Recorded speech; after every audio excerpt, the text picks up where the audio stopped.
Hello guys and welcome back to my channel. So this is going to be a GKS interview question video.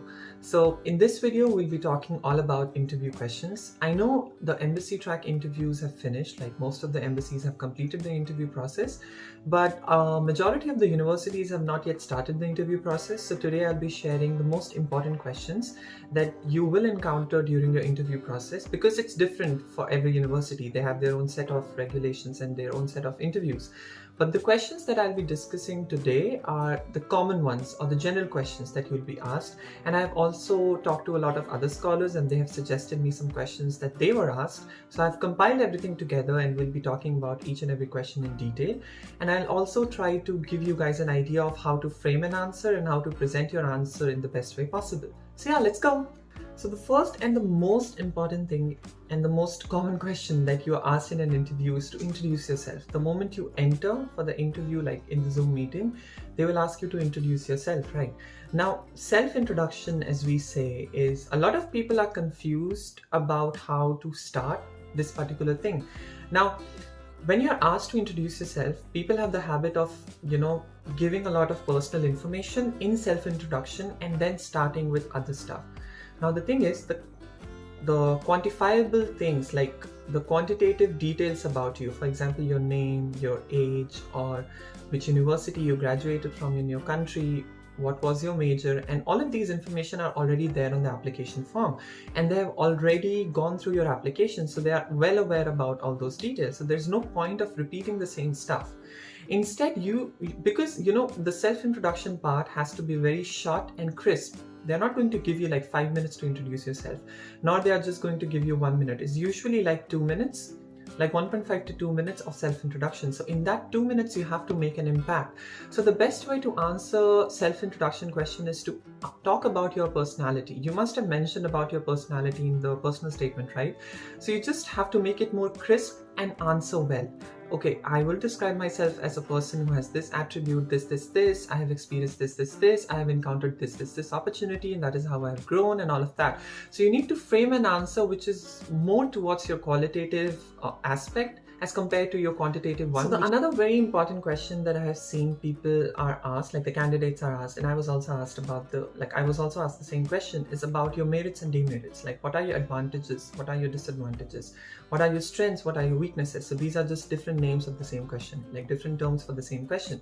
So you will be asked about it. Now, there are a lot of applicants who say that they don't have any weaknesses.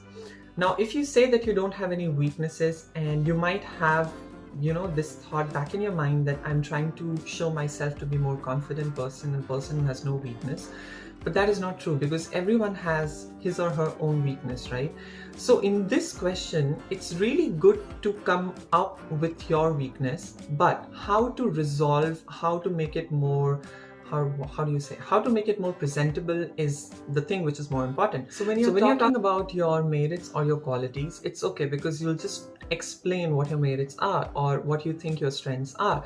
But when you talk about your weaknesses, be honest about the weakness that you have, but immediately once you're done mentioning your weakness, you need to back it up with a point that proves that you have been on a journey to improve that weakness. Okay, just take any example from your life where you witness that's the weakness of yours is causing problem for you, and you found a way to kind of resolve it and then make the situation better for you. So you just back it up immediately, your weakness, and that is how you make your weakness shine in that question.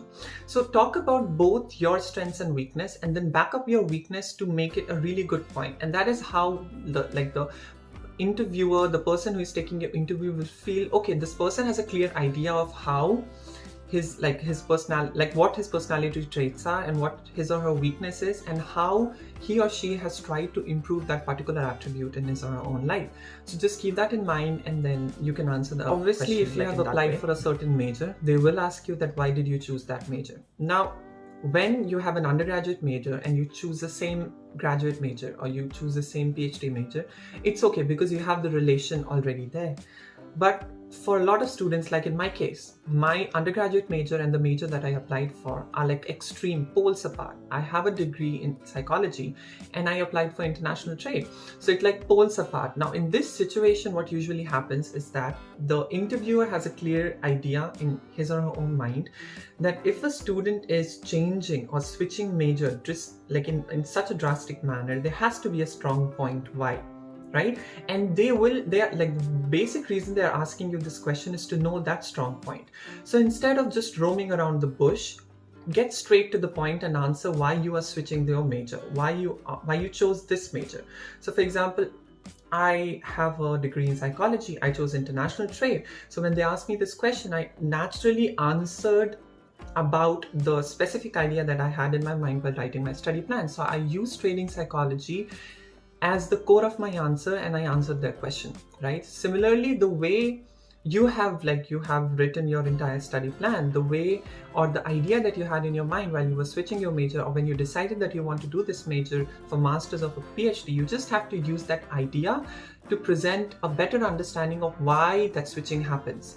And the moment you do it, they will get their answer and they'll be satisfied with it. But there are a lot of people who are unable to answer this question pretty well. They just roam around the bush. Oh, I wanted to change because it has good career, because it has good professional prospects and all of that. Instead of that, you need to make it very specific to you. And I have always emphasized and stressed on this point that it has to be unique, it has to be more emphasized, and it has to be about you and very personal to you. Otherwise, it's not going to be very relatable for the interviewer and it's going to just sound vague and superficial. So we don't need answers like that. Another very common question is why you chose Korea as your study abroad destination and why you chose that particular university. Now, these two questions again, if you just say that I chose Korea because of, obviously a lot of people these days have developed interest in Korea because of Korean music, Korean drama, Korean culture and all of that, and you can use those elements in your answer. But since it's a professional interview and you are applying to a university and you want to study there, instead of just using these elements in your answer, it would be best if you make your answer more centralized towards your educational goals. So when they ask you why you chose Korea, and for example, like I chose Korea because like the way I answered in a way where I showed how the trade relationship between India and South Korea is like, what are the merits, what are the demerits, how I want to improve it, how it can, it can impasse a really long, like the deficit that we are facing, how we can impasse it and all of that. So it was more centered towards my educational goals instead of just focusing on the culture, music, drama and the other stuff. Obviously, your answer can have all of that, but all of those elements should come later, and the initial part of your answer should be focused on why you chose Korea as your education. You can answer that question. Because now, again, for the university too, it's a more like, it's, for example, why Korea is an umbrella term, so why university would be just under it. So why Korea is about why you chose Korea as a study abroad destination for the particular major. Now, why you chose that university for that particular major in Korea. So it has to be like very integrated. That's why a lot of time these two questions go hand in hand, because you answer the why Korea one and then you immediately switch to why that university one. So it goes hand in hand. So you have to keep in mind that when you are trying to answer both the questions, you have a clear idea of why you chose, because a lot of people, they switch answers. In why Korea, their answer is towards in one direction, and why university, they're answering towards in another direction. And the reason the interviewers ask both the question is because they want to see the cohesiveness. And if there's no cohesiveness, they know that the idea that the student has, or the clarity that the student has, it's just not enough for the student to be eligible to study, and that is a weak point for your application or for the interview itself. So don't do that. Always try to take these two questions parallelly and prepare an answer, or just think of an answer, think of an idea, think of your, like, the things that you want to say in a manner where it shows that both of them are related and balanced. Yeah, so that was it for the first part of this video. The video is pretty long, so I've made two parts. The first part is going to be uploaded today, and the next part will be coming out on the coming Tuesday, so watch out for that. And if you have any questions, just leave them in the comment box below. I'll reply whenever I get time. And yeah, so that was it for this video. If you haven't subscribed to the channel yet, obviously do subscribe. If you like this video, give it a fat thumbs up. Until I see you again, bye bye.